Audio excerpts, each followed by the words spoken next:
Juicy, the first hit single to be released from the album. It rang through New York City blocks like a ghetto pastor's sermon on a hot August 8th day.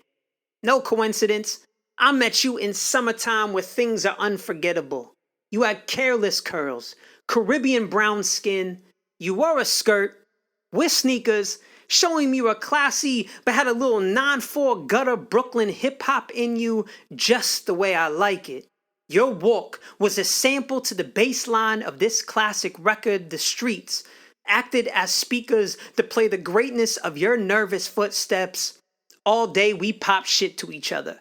Rapped conversations like we were exchanging smooth 16s on the L train to the city. My hands, weathered with too much hood, so you gripped them like a 9mm, letting me know you was a rider. You had a steel spine, a jagged glass heart stitched together with too many band-aids and a poorly harnessed safety net under it, trying its best to catch all of your insecurities.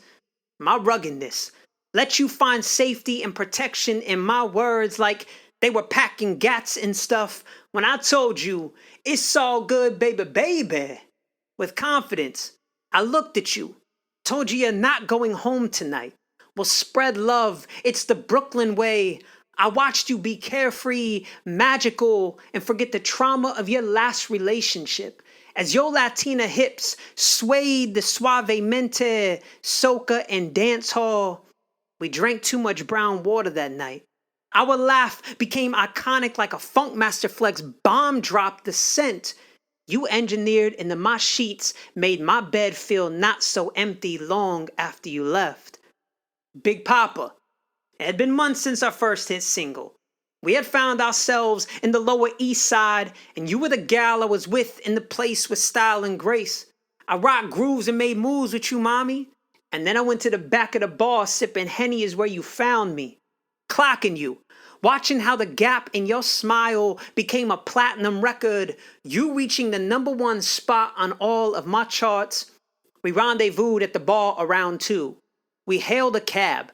I remember your skin being warm like you brought back your home island, showing me that being with you was my way out the ghetto to paradise that night. I made your body move in enough ways to have a catalog of hit records. One more chance. First things first. We woke with the sunrise, not knowing that our time in that spotlight would be as long-lived as Biggie's career in the limelight. You woke up, looking like the greatest art exhibit at a museum, wearing nothing but my Biggie Smalls t-shirt. He wore a crown that was much more fitting for you, and across it, in big red letters, it read, "Brooklyn, we go hard." Letting you know I'm no sucker to this game of hustle, and just like my rise to success, making things work with you was going to be just as much of a grind. Do you remember the day I gave you that shirt? Did you feel the same the moment it was another man's hands taking it off of you? Does it comfort you just as much in the mornings when you wake up in a bed outside of the one you first found yourself wrapped up in it in? You ever wondered if you'd end up in one of my poems? I guess this wasn't the way either of us pictured.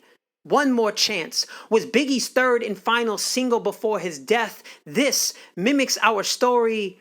I'm sure up until this point, people don't know your actual name is love and not a metaphor. Sky's the limit. You were blinded at the moves you made I wouldn't see eye to eye on. We became back-shelved like an artist that a record label doesn't know how to deal with. Our conversations became studio time we no longer booked. I blame my ego for that. It was loud like a Coogee sweater. I should have known, stay far from timid, only make moves when your heart's in it, and live the phrase, sky's the limit. These days, when we make each other's phone rings, our smile, two-step like a throwback jam came on at a Brooklyn block party. We talk about yesterdays, living the greatness of all the hit songs we made together. Ironically, the last time you wore that shirt, we discussed gentrification. I've had to say goodbye to so many things in my neighborhood that having to say goodbye to a person I wanted to call home didn't come as a surprise. The streets, the industry, and relationships are all things that one wrong move you could lose it all. So from now on, while we out here, say the hustler's prayer.